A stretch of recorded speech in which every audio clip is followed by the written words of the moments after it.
দেখুন, আপনি নেশা করবেন করুন, এটা আপনার ব্যক্তিগত ব্যাপার। কিন্তু কোনো মহান শক্তিকে সামনে রেখে তার অজুহাত দিয়ে দয়া করে নেশা করবেন না। শিব ঠাকুর গাঁজা খেতেন, ভাং খেতেন বলে আমিও গাঁজা খাই কারণ আমি শিব ভক্ত, এটা আপনি শিব পুরাণের কি কোথাও দেখাতে পারবেন? শিব ঠাকুর গাঁজা খেতেন বলে? আজ্ঞে না। চলুন জেনে নিই আসল কারণটা কি। অমৃত পান করার জন্য দেবতা এবং অসুরেরা স্থির করলেন সমুদ্র মন্থন করবেন।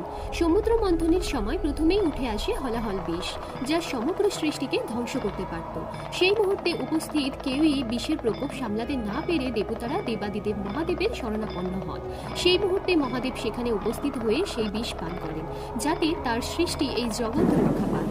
কিন্তু সেই হলাহল বিষের প্রকোপ এতটাই মারাত্মক ছিল যে তার শরীরের ভিতর থেকে জ্বলতে শুরু করে।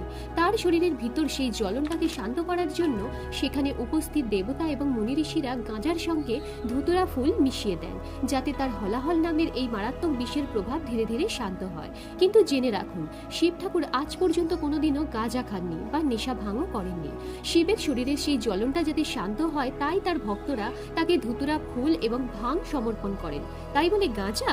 যে শক্তি বছরের পর বছর ধ্যান করে এসেছেন, যে শক্তি নাগরাজ বাসুকি সাপকে নিজের গলায় ধারণ করে রেখেছেন, সে কিনা নেশা করবেন?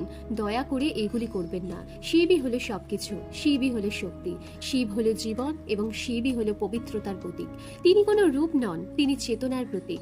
জন্ম মৃত্যুর ঊর্ধ্বে যার স্থান, তিনিই হলেন শিব, তিনিই মহাদেব, তিনিই ঈশ্বর।